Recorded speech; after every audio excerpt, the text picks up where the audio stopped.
What do you think is the most important trait to instill in a child? I think curiosity, they have to want to learn something every day, something new, something different. Don't be afraid to try something that you have never done just because you're not going to be perfect at it today. I mean, you have to start somewhere. And so that curiosity to do something new, try something new, learn something new, meet a new person, go to a new place. I think curiosity is the thing of life. And you have to be able to just put aside, you're going to suck at first at all the new things. And that's the only way to get better. Is you have to be willing to take that first step and not be great when you start. Welcome to Single Parent Success Stories, a podcast designed to inspire single parents. Here you'll find resources from self-care to finances to parenting and everything in between. Discover what it takes to thrive. Let the stories inspire you to what is possible.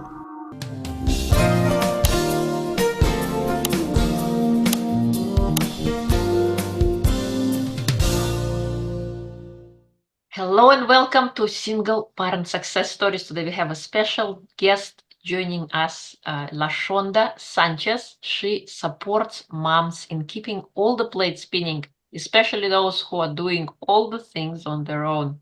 This includes single moms as well as wives with husbands who travel extensively for business. As a former single mom herself and wife who has blended families, Sheonda guides women in maximizing family life without losing themselves in the process. She is joining us from Texas. She is former single mom of 3 daughters. Yes. So welcome. And she has also 2 dogs and many Yeah. chickens. Yes. Yep, So that's it right welcome. there. It's a pleasure to have you. Thank you. I am so glad to be with you today. I appreciate you having me. Thank you. Thank you. So please share with us your story. How did you become a single parent? Well, this was many years ago because my oldest is 21, almost 22. So it's been a little bit. But when I found out that I was pregnant that first time, and I told her dad, he said, okay, well, you can have an abortion. And I just said I wasn't choosing to do that. And he said, okay, bye. And so I was by myself from the beginning of that pregnancy until she was born and all the way through until I married my husband. And so I was a single mom from the get-go. I knew single parenthood before I knew married parenthood or partner parenthood. I didn't experience that until much later. And so I had to figure it out all on my own, how to take care of a baby and feed a baby and have insurance for a baby and all of the things. And so that's might be a little bit different from some who, have a divorce and they've raised children together and then they do it on their own. But for me, it was from the very beginning. Yeah. Oh, wow. That's such a blow. Like, Yeah. okay, bye. Like, Right.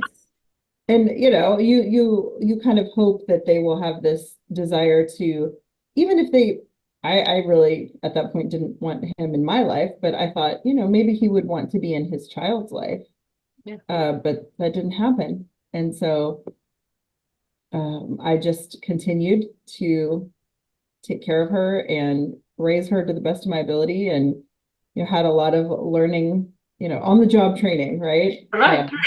So I'm doing on the job training, but as a parent, so like the most important job. And it, it God is good. And so I was able to get through it, and she was able to get through it. Good. Good. So what challenges did you face along the way and how did you deal with those challenges? Sure. So one of the biggest things is, and I wore this, and so I've seen other single parents, single moms do this as well. We kind of wear this shame of, he left me, he left my child, I'm alone, and that we kind of wear that identity, and some not even consciously doing it. And I did that for a while. And the other thing that I really struggled with is I tried to do things on my own. I didn't want help. I didn't want to ask anybody to do anything for me or my daughter. And that is absolutely a recipe for success.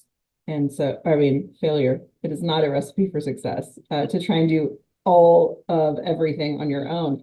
And so, I had to learn the hard way that that's just not how to be successful as a mom, as a parent in general. Totally. Yeah. So what helped you along the way? So first was just that identity piece of, I didn't need to wear that shame, and it's okay. I didn't make that choice to do that by myself, and I didn't need to wear that shame, and I didn't need to model that for my daughter. I didn't need to model that shame for her. I needed to be proud to be her mom, and proud of her, proud of myself for doing all of what I had done to help raise her. And that helps a ton, just knowing, within yourself, I can do this. It's not going to be easy. I'm going to have really, really hard days, but I can absolutely do this. My child can do this. And my child is not worse off because I'm her mom or I'm her mom by myself. Okay. And the other piece was absolutely finding a community where I could be with other people. And sometimes they were other single parents, and sometimes they weren't. Sometimes they were just part of my community. And, finding a place where you can bounce things off of people, bounce ideas off of people, or sometimes, yes, even ask for help. Not all the time, but sometimes, and not be ashamed to do that. But being a part of a community and allowing my children, at that time, just one child, be a part of a greater community, than just our little family ourselves, really helps. And so often we just kind of put our head down, we get up, we go to work, we come home, we do dinner and go to bed. And instead, really make it a point to be a part of a community of people, really helps both, I think, the parent and the child. Totally right. What helped you, Heike? Was there somebody who kind of inspired you, or did you read a book that led you on that path that you decided, yeah, I need support, I need help, I need community around? Right. Well, one of the biggest helps was a woman who she had become a single mom when her husband divorced her, and she had kind of come through on the other side. And I saw, it's not always going to be this hard. At the beginning, it's harder than it'll ever be. And it's not always going to be that hard. And just seeing somebody who had made it through to the other side was giving me this hope that, okay, I can get there too. And I can get through the really hard stage and get to the point where kind of get into a rhythm. We have a system, we have a pattern, and we're going to be okay on the other side of this as well. Totally. Yeah, that could be inspirational, seeing somebody who have been there, done that. And, right. Yeah. So And if you don't tell your story, she was willing to tell me her story. Mm-hmm. That's how I knew what had happened, what she had gone through, and how she came through to the other side. And she had to be willing to tell her story. Yeah. And we kind of all have to get to that place. And again, it goes back to that identity piece. You can't wear the shame of, I have to hide this, I have to keep this a secret. We have to be willing to tell our story, because the thing that really is hard for us is going to end up being somebody else's kind of survival manual. They're going to read that and go, okay, next step, I do this. Next step, I do this. And then eventually I'm going to get through it.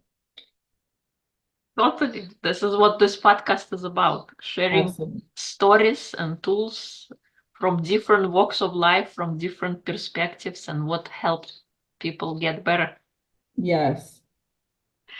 What makes you happy? What makes me happy? Well, so I am married. I got married when my daughter, who is now almost 22, she was 8.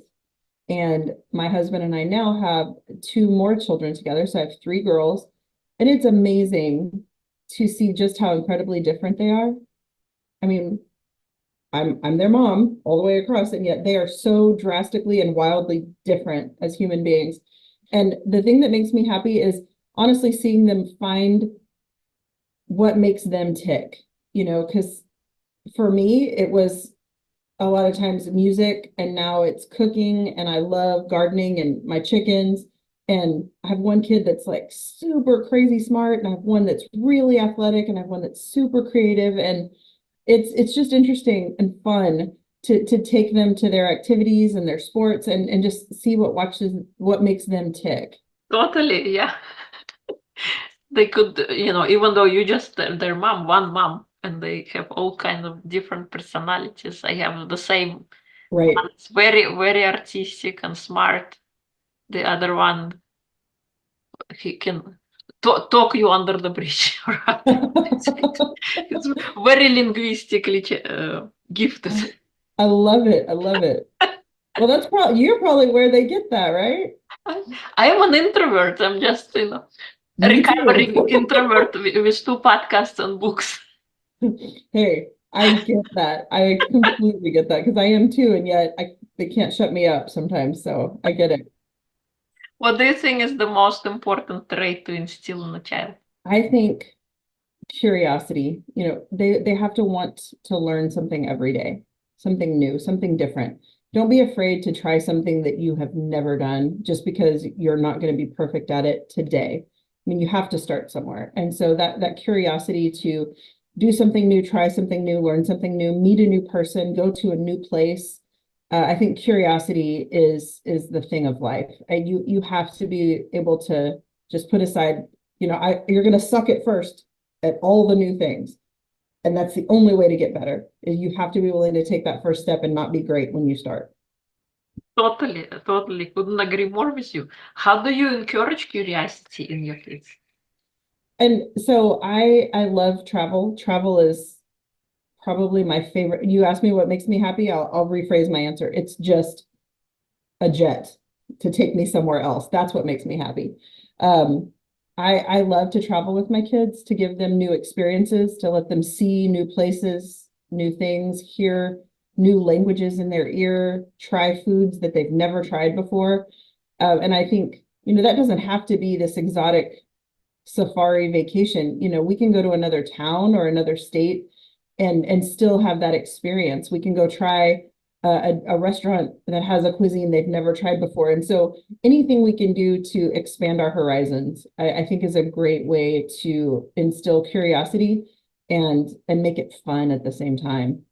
I love that. That's totally, totally like I love travel as well, and I think it gives us kind of a different perspective. Not everything is the same like we have in our own little space. There are different ways of living and being, and there are cultures to explore and historical places to see, and all those like foods. So totally, Yes. I love that.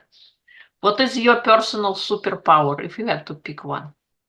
I absolutely can do wonders in the kitchen. And so I think my kids will tell you, I love my mom's vichyssoise. Like how many 7-year-olds will say that, right? And so I just love to do that. And so part of that instilling curiosity and trying new things happens right here in this house because my kids will eat Indian curry and then they'll eat vichyssoise and then they'll eat, and so just bringing that to life here, so that my kids are not afraid to do it when they go out to a restaurant or someone else's home or when we travel. It's just nothing new for them because it happens here all the time. And so that is one. And then just overall, my superpower has got to be resilience. You can throw it at me all day long and I'm still going to keep going. I'm going to be the Energizer Bunny and I'm just going to keep walking down that path and not stop. Awesome, awesome. What do you do to keep yourself as an Energizer Bunny? Well, part of it is just, you gotta take care of yourself. So often we talk about taking care of our children, and that's absolutely huge. But you have to take care of yourself and also model that for your kids, sleep and eat and exercise and having those friendships where you're not just wearing your mom hat all the time. You have to wear your hat where you're just yourself, or your hat where you're a wife, right? Or a friend. And so you have to not just wear your mom hat all the time, and you have to put on your other hats And it's good for your kids to see you do that. It's okay for them to know that right now I'm not momming. Right now I'm a friend and I'm hanging out with my buddy. And it's good for my kids to see me do that, because then when they're older, they will also give themselves permission to do that instead of feeling guilty about doing that. Yeah, yeah. What is your, I call it, what is something you cannot live without when it comes to your self-care? I would say the most important thing for me in self-care is so earlier we talked about community, and for me it was my spiritual religious community that was the foundation for me really healing and being able to move forward. And that relationship is something that has to be a part of it for me. I I spend time with Jesus in the morning, and I read my Bible, and I sing or listen to music, and that kind of grounds my day and helps me get started and focused on what I need to focus on. And without that start to my day, it doesn't feel right until I do that. And so that's important to me. And then everything else will feed off of that foundation. Yeah, totally. We gotta feed our mind with something positive and beneficial and uplifting, Yes. especially in the morning when we are ready for it and our mind is still open to receive. Yes. It's the best way to start the day. Awesome, awesome. What kind of advice can you share with single parents who are just stepping onto the journey of single parenting? Right. So again, one, you don't need to wear the scarlet letter. You don't need to wear, shame or disappointment in yourself or other people's disappointment in you. You don't need to wear that, and you don't need to do it alone. Self-sufficiency is such a lie. It truly is. We have to give ourselves permission to let others walk alongside of us and sometimes help us, and whatever that looks like. I would also say, find ways to make it fun. You're not just going to survive it. You're going to really push through on the other side and be stronger for it. And it doesn't have to be this kind of begrudging thing. It can be fun. We kind of have this idea, and it was God's plan for kids to have two parents, but it doesn't always happen. I have a cousin who is a widow, and so it has nothing to do with divorce or abandonment. And there's all kinds of reasons that this happens. And at the end of the day, you can still have fun as a mom, and your kids can be raised in this wonderful, loving home. And so it's okay to let that go, let that name tag go, and just have fun with it. Yes, it's going to be hard, but that's where the community comes in. And that's where, you taking off your mom hat every once in a while and putting on your other hats comes in, because you have to remember that you're more than just a mom. You are also so many other things, and it's okay to allow yourself that time to decompress for yourself. You're so right. Yeah.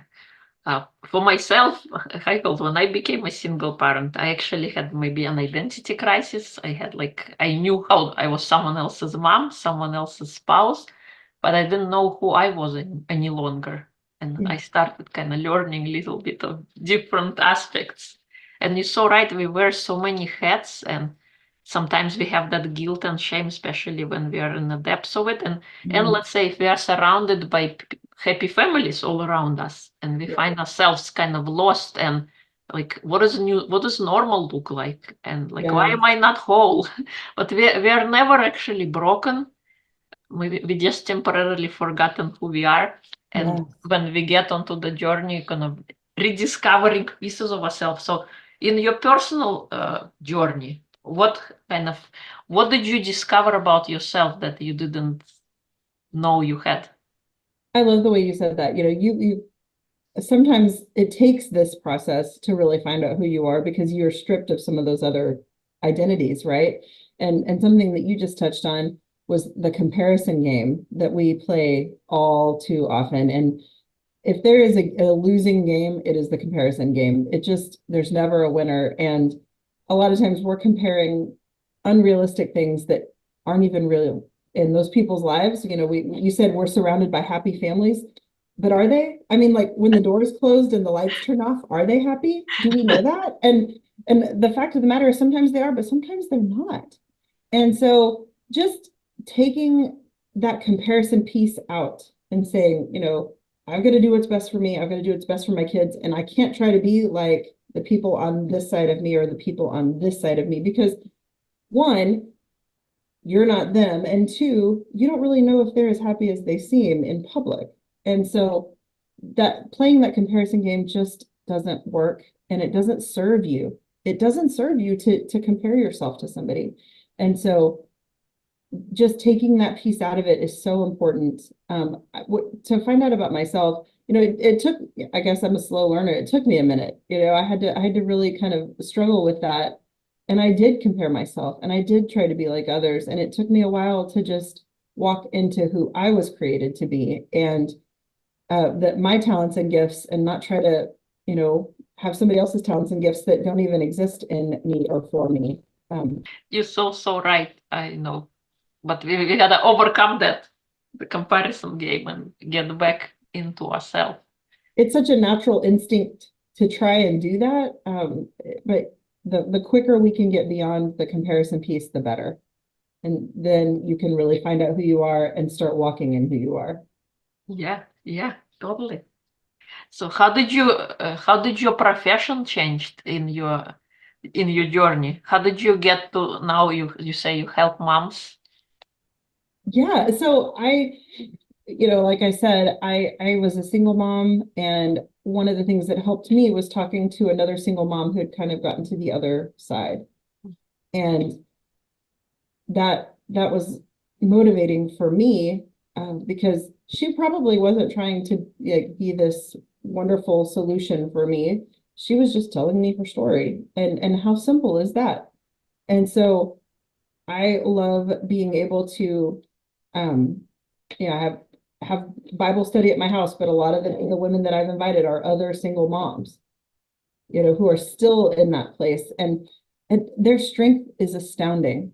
You know, I love watching them parent their kids and do their jobs, and, you know, get their hair done and take care of their car and all the things that they have to do, and they do it by themselves. And being a part of their lives is something that is so special and important to me. And sometimes it's women, like I said, who aren't necessarily single moms or single moms anymore, but some of them have husbands who work a long time away. And my husband does that. He goes for long work trips. And so I'm obviously married, but my husband is still away a lot. And so a lot of times it is just me and the kids still, for a totally different reason. But sometimes, you know, in the day-to-day living it out, it's a lot the same. You know, you're doing it on your own. And it's really, really great to be able to connect with other women who are either still single moms or who are in similar situations where they're doing a lot of the things by themselves, whether they're married or not. It just blesses me to be able to do that. And so I seek that out. And another thing that I do, I said earlier, I just love to be in the kitchen. I love to cook for my family. I love to cook for others. I mean, I love hosting parties and all kinds of things. And I do meal prep workshops. Something that helped me when I was a single mom was meal prepping, so that I could just, you know, grab something out of the freezer, throw it in my crock pot and go. And that helped me, you know, when I was trying to do all of these other things, to have more time for myself. And so I like to host that for others, and they can get the opportunity to take stuff, throw it in their freezer, and then pull it out, throw it in their crock pot, and they're good. And so just finding ways to help moms, and the great benefit of that is when we're sitting there and we're meal prepping into our little bags of meals, we also create community. I mean, we're laughing and, hey, you know, can you pray for my mom? She's sick. And, oh, my husband did this funny thing the other day, or my kids had this funny blooper at sports, or whatever. And so the byproduct of just spending that time together is also creating more community, which helps everyone involved. I love that. It's awesome. You know, you were able to discover that by another person's sharing their story, and you discovered this whole new thing for yourself. What did you do? What did you do before?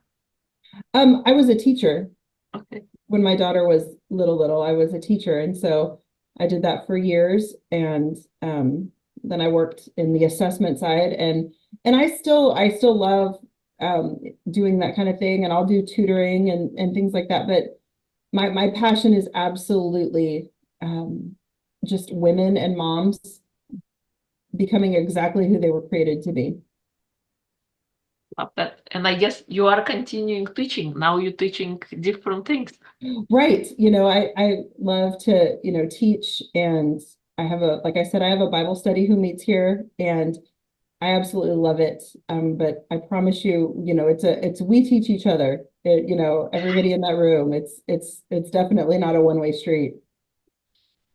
Totally, totally. Awesome. Are there any fun projects you're working on that you like to share?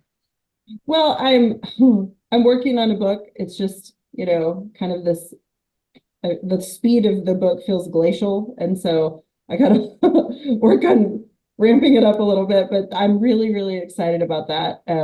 As it progresses on, it's exciting. Awesome, awesome. What is it going to be about? It's actually going to be about women in the Bible, and a lot of them, just because of my experience, are moms, and some of them single moms and wives, and because that's such a passion of mine. And so that's what kind of stands out to me. Mhm. And we don't know, I mean, a lot of times the Bible is about, kings and apostles and men, and those are wonderful, and they're absolutely a wonderful part of the story. I just love bringing out some of the women that we don't always talk about. Totally. Yeah, I love that. And congratulations, on starting that or doing work in progress. Yes, yeah, definitely a work in progress. I'm working as well on a solo book. Yeah. Yeah.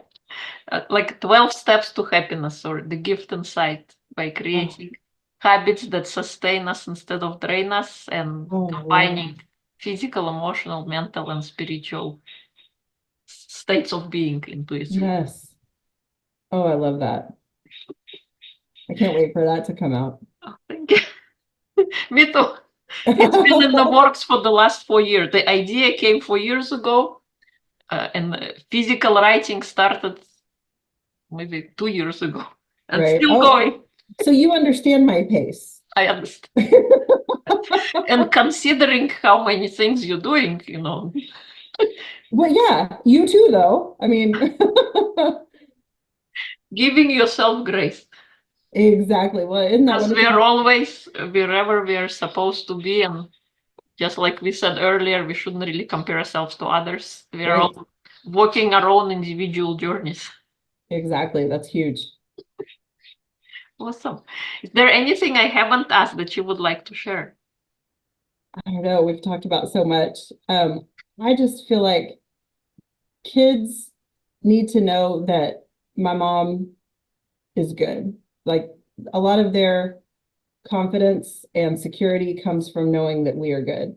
And if we're good, they're going to feel safe and secure. And so I think that, just not just fake that, project it, be that, and find a way to be good for your child. And, when I did that, not only did it help my child, but it became real for me.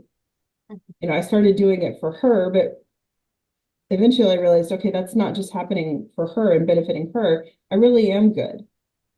I'm not just projecting that for her now. And she felt more secure and more safe, but it also just was real that I was better. And that security for my child is, as a mom, that's kind of the bedrock of what we want for our kids, and everything builds off of that. And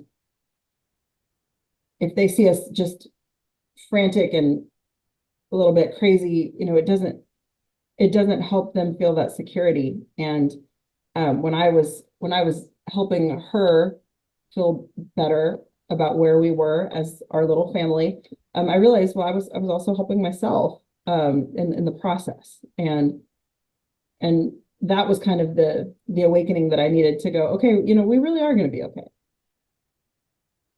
Yeah, yeah. I decided, I called in my journey, I gotta make myself happy because what kind of person shows up? We cannot expect, orange juice to come out from a lemon. Yes, Lemon juice can come out. absolutely. The worries and the things that we feel, that's what we project, and that's what everybody gets to see. Yes, We can only, control how we can control ourselves. yes. We cannot control others, or we cannot predict Exactly. what will happen, but we can always choose how we choose to respond to something that happened. Yeah, and you know, and when we're projecting those worries, not only do other people see it, but our kids see it and our kids feel it. And so the more that we can be, you know, their source of calm and give them the identity that everything is good, you're good. And start them not just in a community with ourselves as a small little family, but you know, helping them insert themselves into community as well, you know, with other kids who have similar interests or whatever the case may be, you know, helping them do those same things that we're talking about doing for ourselves. Yeah, totally. You're so right. Thank you. If people would like to connect with you, learn more about you, where would they go? Right now I'm on Facebook more than anything. I'm on Instagram as well, but Facebook more than anything. And that's another project I'm working on, is revamping my YouTube channel. So that's coming soon. But I'm on Facebook, LaShonda Martin Sanchez. Awesome. Awesome. We'll include everything in episode notes. It's been a pleasure to have you. Thank you so much for coming on, sharing your wisdom, your story, and the things that help you thrive as a single parent. Yes, thank you so much for having me. It was so great to talk with you. Thank you.